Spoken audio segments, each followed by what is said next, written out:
So everyone's excited because we've all heard Ruth Bader Ginsburg is going to be okay. The Supreme Court Justice, who was in the hospital last night with a gallbladder infection, she's had a procedure. Looks like she's going to be A-okay. So Twitter was going nuts. Everyone was arguing, well, not everybody, but a lot of partisans are arguing about if she dies, the world's going to end and Trump will take over and it'll be the Handmaid's Tale. And then you had a bunch of people saying, better, see that she rolls. We want her to die. We want her to, remove herself from that seat today so we can get anyone else in tomorrow. And then you had most people in the middle kind of just calmly saying, hope that she is okay. And if not, then hope that it's peaceful. But we don't have to support her views. We don't have to be, pretending that we're happy that she'll be sitting on the court. And so I just wanted to explain a little bit as to why I don't want her to do well. I mean, I'm okay with her surviving. Obviously, we're happy that she will live. But I think with all of these different ailments and the fact that she's addled and the fact that she doesn't understand the law or the Constitution, she should step down. And we'll get to exactly why. And I'll keep it really short. But I just wanted to show you, even from Kayleigh McEnany, the press secretary for the president, everyone is wishing her well. No one is wishing death threats. No one is saying that we want her to die. You can look on Twitter and see that no one is saying anything like this. You're getting the press release saying that, hey, in fact, she'll be out listening to oral briefs today. So all of you know she's fine. But why would we be okay with her not being okay? That's a great question, because you're seeing the left freak out about RBG, saying Ruth Bader Ginsburg, if you die, God, we're going to be lost. Why would they say this? Why does the left care so much about her?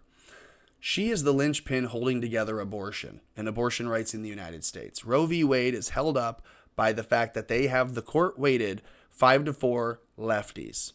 And so if Ruth Bader Ginsburg goes down, Trump will appoint another judge who will be conservative, who will see Roe v. Wade as legalizing fetal murder, legalizing infantile murder pre-birth and at birth.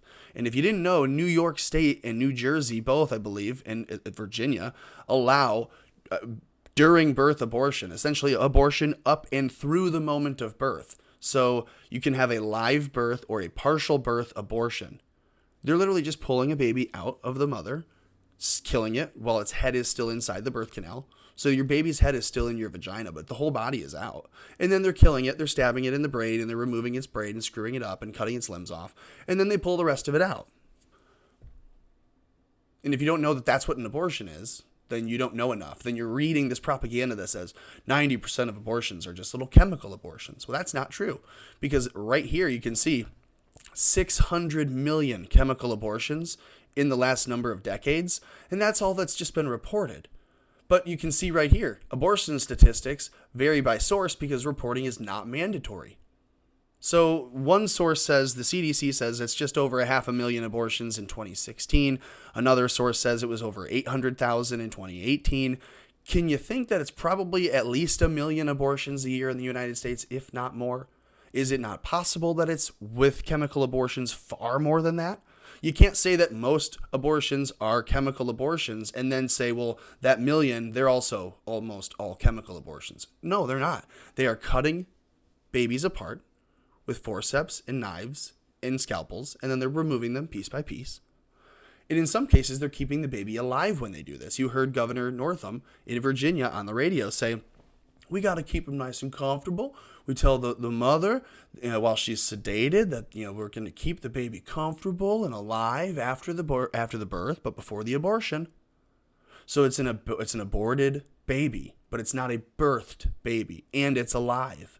And then they keep it alive, they incubate it, so that they can harvest its organs later.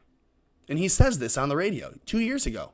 And we're still talking about this. And so you have the Democrats now saying, Ruth Bader Ginsburg better hold on. We really need her to live, because they need to support the right for them to vote and to continue to have abortion rights. Shame on you.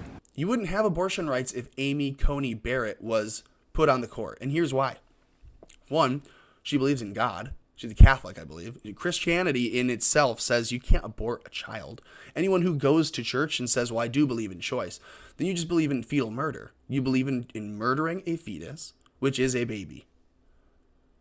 Anyways, you can read any of these articles on her. She has 7 children. She is she's married to an assistant United States attorney in the Northern District of Indiana, Jesse. She says, in a system of precedent, the new majority bears the weight of explaining why the constitutional vision of their predecessors was flawed, and of making the case as to why theirs better captures the meaning of their fundamental law, she wrote in a piece discussing this issue. You have to recognize that the court in the past has taken what the law was and said, this is what we want it to be, and have bastardized it.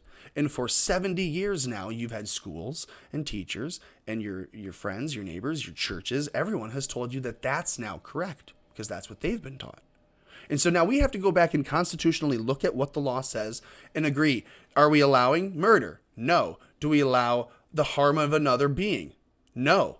Do we allow someone to stab an expected mother to death and we don't rule it a double homicide? No, we do, because you're killing a baby too. So the mom can't walk in and then kill her baby too. That should be illegal. The court recognizes this, but we have people on the court who say, no. And that's Ruth Bader Ginsburg.